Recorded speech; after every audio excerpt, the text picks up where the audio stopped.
Hey, hello there, and welcome to the very first episode of the Disrupt to Spark podcast, recorded right here at Saturn Studios in Garden City, New York. On this podcast, we interview CEOs and business leaders who are doing some really cool stuff. They're implementing proven motivational strategies, and their teams are getting it done. I'm your host, Susan Gaddy, and joining me today in the studio is a man I really admire for his motivational, empowering strategies, Mr. Christin Fuller O'Brien. Christin is an associate director at the fabulous company Bristol Myers Squibb, who we all know is a global pharmaceutical company committed to discovering, developing, and delivering innovative medicines to patients with serious illnesses. At Bristol Myers Squibb, Christin develops strategies to motivate and inspire his team so that customers take action and patients may thrive.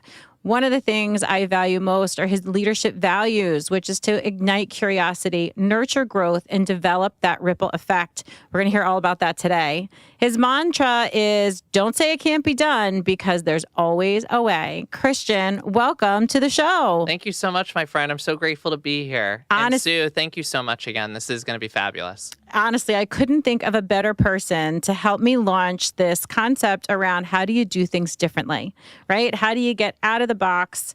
How do you grow and expand? And how do you help others on that journey? You're the best person to do that. So thank you and welcome. You're going to make my head big, but I'll give you my Venmo later, okay? We'll make it happen. Yes. I had the pleasure of meeting Christin at a opportunity I had to speak at an ASTD event. He was there representing Bristol Myers Squibb, and he was talking about the amazing training program that he's co-created and currently successfully runs with his team. And I was like, wow, most people don't even believe training works, let alone know how to create training that works. And here's this guy who has already figured out the secret sauce. So I'm going to jump right into it with you.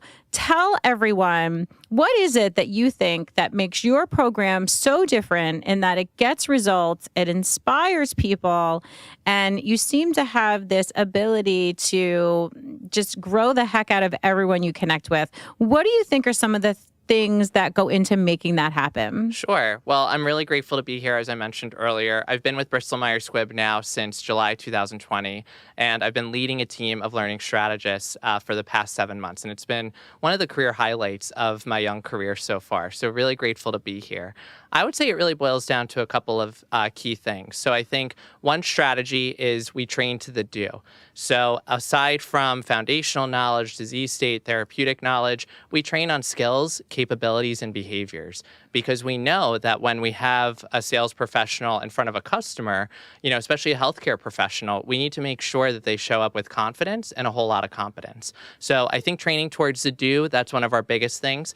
Another thing. I love that. Can I just jump into that for a second? Train to the do. I mean, hashtag that, right? Hashtag that, put that out there. Yep. It's not about the information. It's about the transformation. Yeah. So when you help people to overcome barriers that keep them from taking action, you're training to the do, right? Yeah, exactly. We had a little bit of a conversation about this earlier, because I want to just sort of slide this in here, because I don't think this is done in most training departments. But tell everybody how you're measuring this idea of, can you do something better, longer, faster than you could before the training? Tell everybody how you actually measure that right now. Yeah, we measure confidence. And, confidence is what really elicits that behavior change. So what we'll do is when we design our training experiences, one of the measurement vehicles that we look at is, hey, do you feel confident in executing the brand strategy or taking that information to develop a clinical argument that really helps persuade the customer to take action and try something differently? So I think confidence is really key, because that's what leads to people not just taking that first step, but going back, developing that resilience, and helping meet the customers where they are so that they can transform patients' lives. I love it. And honestly, I know it feels like the simplest little thing, but I really wanted to call attention to it, because the more confident people are, the more willing they are to get in action and stay in action. It's true. And so it also implies, right, that I've understood everything I need to understand, right? If you measure whether or not somebody has understood something, it does not imply they're willing to act on it. That's right. Yeah. And it's more than just, at the end of the day, yes, you have to make sure that you understand your disease state, your product knowledge, inside out and backwards, and also that you know the competitor better than you know yourself. But if you don't do anything with that knowledge, or you can't tell a story or have a conversation, then it's really for naught. So I think it's that combination, that sweet spot where you have skills with knowledge and it leads to confidence. And that's what we've seen time and time again with our hires. Yeah. And do you find that, you have to go back out to the business and you have to report results, right? Do you share a confidence score? Is that anything you do? Yes, absolutely. We so our trainers, often calibrate routinely. So whether it's biweekly or quarterly with their brand stakeholders, but we also report out to our sales leadership team, who's one of our primary stakeholders as well. After each training experience or after each resource or tactic is delivered as part of our strategic learning plan that we put together for the full calendar year, we reflect and we hold hands and we say, what could have been different? What did it produce? Did it achieve the learning objective that we set out to earlier in the year? And how can we refine, perhaps pivot, and do things better the second time around? So yeah, the confidence scores are key. We have a mindset within my department and within my organization called test and learn. So even if it's not a slam dunk the first time, it doesn't mean that we lose steam or gusto. It means that we refine, optimize, and do it better the next time around. Oh my goodness, dropping so many nuggets and so much good wisdom. Because honestly, I really think that little simple, teeny tiny tweak right there, even if it's not a slam dunk the first time, I think this is especially true for people in training and training metrics, right? Because we all grew up going to school, right? And what did you want when you were in school? Perfect days. You wanted a perfect 100%. And they tried to get rid of 100% and they put in letters. And then you wanted the what? You wanted the A. Yeah, the right? A plus, and then they put in numbers 1 to 5. What did you want? You wanted the 5. Right? So success was truly measured by how perfect were you. And we've been conditioned our whole lives to believe that. And it's everywhere.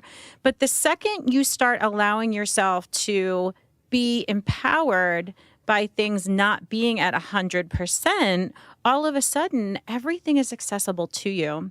I always jokingly say, in marketing, if you get someone to open up an email 30% of the time, you're a freaking genius. Right? But in training, if there's not 100% of something, it's not good enough. And it's always, I think it's also easy, especially because, within a training organization at any company, it doesn't matter if you're working in biopharma or you're working in tech or telecom. Trainers are typically conscientious, high-performing individuals who may have had a proven track record in another function, whether they were in sales or marketing. If you bring somebody like that over into a function like training, which is educating, facilitating knowledge, and developing a growth mindset, there could be a disconnect at times because they may have very high expectations and set the bar very high in and of itself because of their personality and their background. So I think the net is that when you foster an environment that looks to the incremental gains, the incremental improvement, that's where you really unlock reimagining how we do things. That's where you unlock better execution. And that's where you also unlock self-awareness. I think the best sales reps are the ones who acknowledge perhaps that they could have done differently than during their interaction, and they do it differently the next time. Right. Because they're constantly taking inventory. They're looking at themselves in the mirror. And to me, that's what great looks like. It's that self-awareness is key. So I really think that's another strategy that our training professionals may not always acknowledge in the work that they do day in and day out. I couldn't agree more. Now, I feel like I got us a little off track from the beginning, so feel free to steer me back if there's another strategy. But I would pull the thread on this concept of growth mindset with you, because you've mentioned it a couple of times now. I'm a huge believer in it, but I'd love for you to kind of share in your own words, what does that mean to you, and how do you use it for success in your programs at Bristol Myers Squibb? Yeah, sure. I think, there was a lot that came out of COVID. There was a lot of challenges, of course, that all industries face, but there was also the benefit of reimagining how we once did things. And I think, the reason why I'm so grateful to work in the organization that I do is because we have a test and learn approach where we're empowered. If we have an idea, let's say we watched a masterclass recently and we're like, that might be a platform that would go very well with our new hire training. Or we listen to a podcast. Maybe we could take those nuggets and zhuzh it, make it our own, but then redeploy it in a way that's going to be impactful and meaningful to our salespeople. I think at the end of the day, having a growth mindset means creating space for people to ideate without limits. Because the minute that you put a limit on something or a process, in my opinion, it may actually stifle the creativity. So what I like to do with my team, and we do this routinely, whether it's during our staff meetings or during informal one-on-ones, we just dedicate time to ideating and spitballing. And instead of getting so wrapped up in operationalizing the details, we really look at things holistically and big picture. And when we do that, it then enables us downstream to develop advocates on our journey for co-creation. So if we want to take a novel idea and run it through our regulatory friends, we can huddle up with them, present our idea. They can provide us with some healthy guardrails, but it doesn't mean that nothing gets accomplished. It means that we just refine and optimize it so it has a better return later. I love it. Yeah. And honestly, it's really... I love your definition for growth mindset and actually showing people a proven way to do that. First of all, it begins by just letting something be expansive. Yeah. We were actually having a funny conversation, Christian and I were, before this started because I met him. I was so excited about what he was doing. And I often host things through LinkedIn Live, which I just do from my house, And so I invited Christian to do this and he's like, I'll come to you. And he didn't know this, but in my head, I'm like, well, I sit at my desk in like my side den. I'm like, I'm not really sure how I'm going to host a podcast conversation that way, but I didn't let it stop me. And that's new for me because I'm one of those people very concerned about the how. Yeah. Very concerned about the how. And if I don't see the how, it will often stop my action. Yeah. So I've been working very hard on that with a mentor. I might add, because you can't really fix things for yourself. You need outside perspective. And you need a champion too, who helps call it like it is. Yeah, that's great. She called me out a lot on that. I won't use the terms that she used, but okay, we got there. And so I said, I don't know how I'm going to do this, but I'm just going to say yes. Yeah. I'm going to believe. Right? I'm going to know that this is the right thing for me and I'm going to say yes. And that's exactly what I did. Yeah. And normally, I don't know if you ever experienced this, but I am definitely the person that my fight or flight kicks in. It doesn't matter that I'm truly under attack or not. Like my own fear in my head is so strong. There's so much noise in my head sometimes that it sets it off. Yeah. And I immediately go into that fight or flight. Oh my goodness, what did I just do? But because I wasn't worried about the how, that didn't even trigger. Yeah. Which was really cool for me. So anybody out there that says things and immediately starts biting your nails and worry, if you release your need for the how, that actually doesn't even happen, which allowed me to be clear enough to think, who do I know? Yeah. And I went outside of my network. And of course, that's how I ended up in this beautiful Saturn Studios. Thank you so much, PH Consulting. Yeah. They are my champions. They are the best. So, and here, and here we are. Yeah. So I'm new to this. I feel like this is easy for you, right? Well, I think at the end of the day, don't say it can't be done. There's always a way.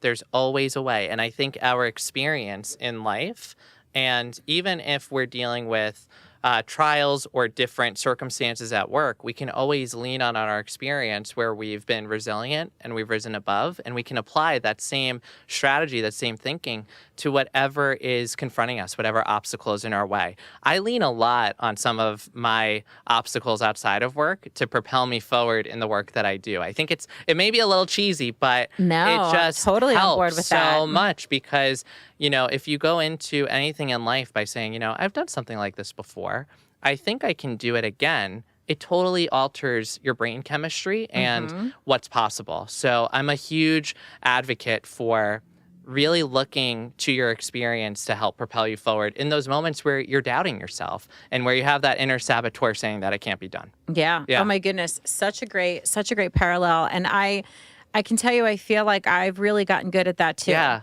Right. And I'll tell you the other one, if I don't have my own proof, which a lot of times I don't, I'm kind of beyond anywhere I ever believed I could be. Right. So I'm really at an upper limit where there's nothing in my past at this point that is the future, right? Mm-hmm. So I've actually been like finding other people that have been on the journey and borrowing their proof. See, it's a great thing that you brought that up too, because that goes back to one of our other strategies for the people, by the people, especially when we think about sales learning, sales training, especially in a regulated industry like biopharma. A real gift that we also cultivate within our new hire curriculum is exposing our new hires to tenured, seasoned sales professionals. And what it does is it really not only provides them with reality, but it also provides them with additional inspiration and motivation, because they're able to see themselves in these people who've also grown or recently graduated from the new hire experience and are just crushing it. They're doing a great job for patients.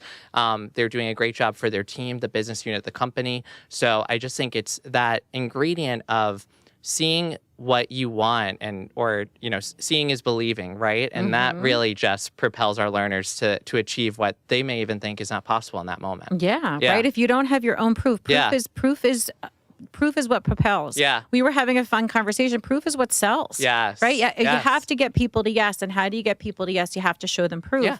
In an absence of proof, you either have to borrow someone else's success, Yep. which I do all the time. Yep. I do all the time. Yeah. Like if I want to create a program for a client and I don't have the metrics that it works, I'm not that original. Somebody else in the world is doing this right now, and probably a much bigger company. So I go Google and I search and I find the person that's doing it, and I correlate their success to the success we could have as well.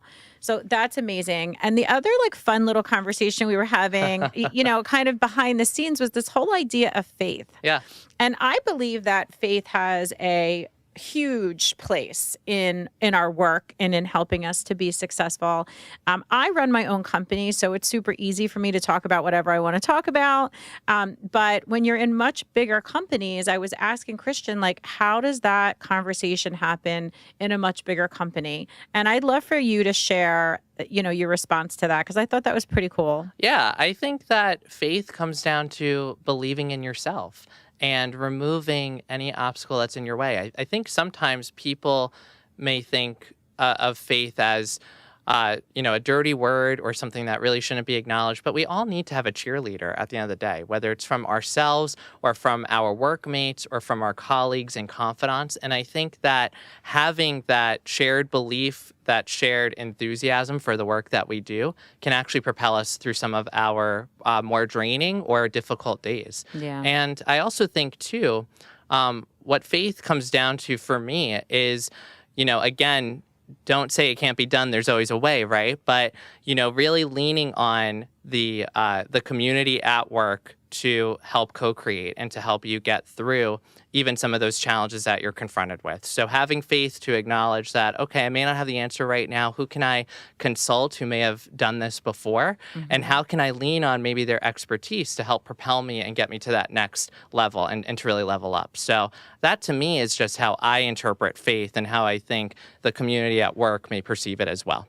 Such a great thing, and so powerful. Every now and again, I'll post something about it on LinkedIn, and I always am nervous, right? What's going to happen? And every single time, I've never gotten a negative response to it. If anything, I think there's a lot more people that would like to talk about faith, but feel that they can't.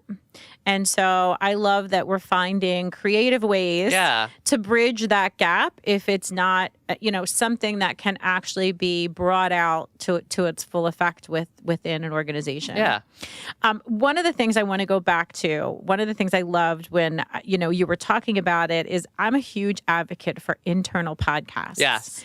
Because stories of success and even better stories of triumph, especially from senior people, carry so much weight and carry so much ability to inspire, to motivate, to be that spark, right? Yeah. We're all about being the disruptive spark. What was that spark I needed to do something differently, to think something differently?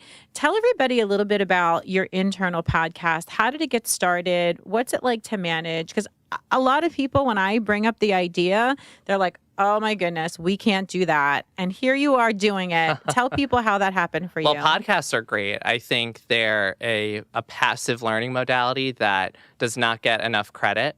Especially because when you think about it, we're constantly vying for eyeballs and attention, whether it's through an email blast, a newsletter. There's some type of channel that's getting all the attention from our salespeople. And the beauty of a podcast, in my opinion, is that it serves as a companion on your way to your customer appointment. So if you're driving, you've got windshield time, you can listen to a podcast. We don't over-index. They're typically short form, so like no more than 10 minutes in length. Yeah. But they're the quick hit to really get your mind right and to put into perspective a lot of what you already know, but really with a crystallized call to action. That way, when you go in front of the customer, you're reminded of what you need to do and you're able to execute flawlessly. I think what's been so cool about podcasts is, and I give credit to my team for this, they really do a great job of identifying what the gap is. So they conduct really thorough gap analyses. They do it through either surveys or through focus groups. And they really try to identify and diagnose, hey, what's the skill or what's the piece of information that we may need to double click on or dive a little deeper. And they maximize the podcasts as a vehicle to help provide that quick, concise, succinct information that then alters the behavior change and helps lead to better performance and grow our trajectory.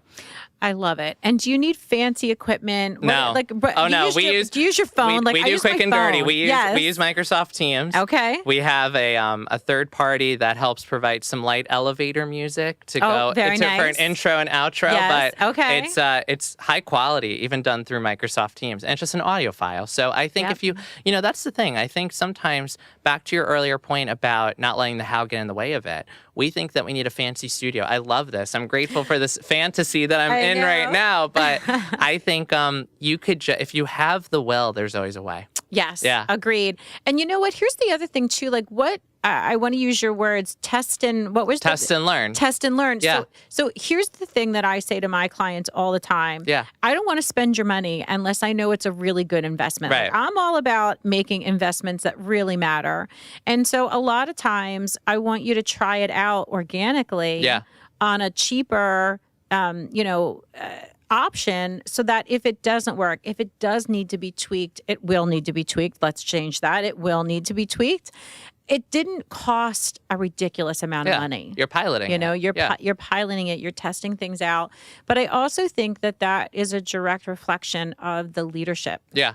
Because if you are with a leader that believes success is 100%, right? Their ability to tolerate the more human side of creativity is a lot less. Mm-hmm. Do you have any suggestions for people? Like the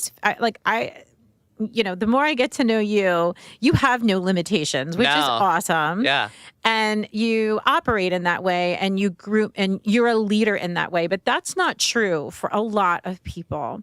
So you can't help sometimes who your leader is. So let's say someone doesn't have the good fortune of having you as their leader. What advice would you give to people that, need to work within that construct? How do you deal with that? So I think it boils down to really two things. I think, in order to help people on the journey to developing a growth mindset, one piece of advice I would give would be ask, can we explore this? I think exploring is more expansive and invites somebody to join you as an expeditionist or an adventurer. It really invites that childlike curiosity, and it disarms people because they can probably think about what's imaginable, and it's a much more, it's a freeing feeling versus a limiting sensation. And the other thing too that I would recommend, if you feel confident and you feel like you're not going to ruin the relationship, because you never would. I'm not saying that you would if you asked this, but I think some people may get in their own way with that limiting self-talk. Ask the question, why not? We teach our salespeople all the time not to just fall for the smoke screen or for that objection that they hear. Why? Why not? Get to the true underlying root issue and peel back the layers of the onion, because what you're going to find, Sue, is that people have perception and they have reality. And perception may be, especially as a training strategist or a learning leader, it might be, oh, that initiative is too costly, or it's going to take a while, it's too complex. That can never be done because we haven't done that before. Why not? Pause. Don't jump into solutioning. Don't defend yourself, but just keep asking, because what you're going to see is that the perception starts to unravel. Those would be really my 2 keys of advice to help adopt a growth mindset. Awesome. Especially when you don't have a leader that's displaying that at the time, because that does happen. Not everyone is on that same sort of energy wavelength of growth and possibility. So two really great examples and such really good advice. So I got to tell you, we're coming to the end. I am beyond excited. I always love to end things with like the one thing, right? I love the one thing conversation. So and I'm going to put a little twist on this for us, because Christian shared with us he's got a brand new puppy. And you, I think, appreciate this as much as I do. So much of how I am at work is how I am as a parent. Yeah. So much of, how you interact with people is how you're going to interact with your puppy. Yeah. So what's one thing that you've learned now that you're responsible for a puppy that is going to find its way into your work life as well? Well, I think it goes back to my favorite motto, and I can't take credit for this. This was one of my first leaders when I was a new sales professional. His name was Dominic Petrone, best guy out there. And he said, Christian, don't say it can't be done. There's always a way. And I look at Diana and I'm like, you're going to be able to be trained. It's going to be fine. I thought at first when we got her, I was like, she's not drinking from her bowl. She barely walks. I take her on a drag down the street. I was like, this is not going to work out. But over time, don't say it can't be done. There's always a way. Slowly but surely, she gets acclimated to her environment. She knows she's house trained. She's totally fine. And she's healthy, happy, and loving. And I think that's the biggest thing. Don't stand in your own way. Don't say it can't be done. There's always a way.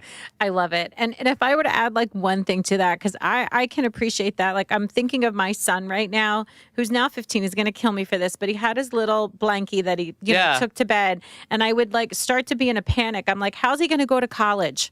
Right? And then you have to remind yourself, nobody went to college sucking their thumb. Right? This too shall pass. And do you find that in the moments because I'm sure you were up at 4 in the morning, 5 in the morning, right? You're exhausted, you're tired, you're like, this sucks. Who said I should do this? Yeah, right. Right? Did you find that just having that belief that this will pass, that this won't last for forever sure. was helpful? Yeah, because you outlive everything. Every storm runs out of rain. Oh my gosh. Yeah. Okay. And that's me in a nutshell. I mean, every storm runs out of rain. Every storm runs out of rain. And I think you're always going to outlive every situation. Have faith in yourself, have faith in your abilities, be bold, be open, be proud, and don't say it can't be done, because there's always a way. Well, and there you have it. This is why we call it the disruptive spark, people.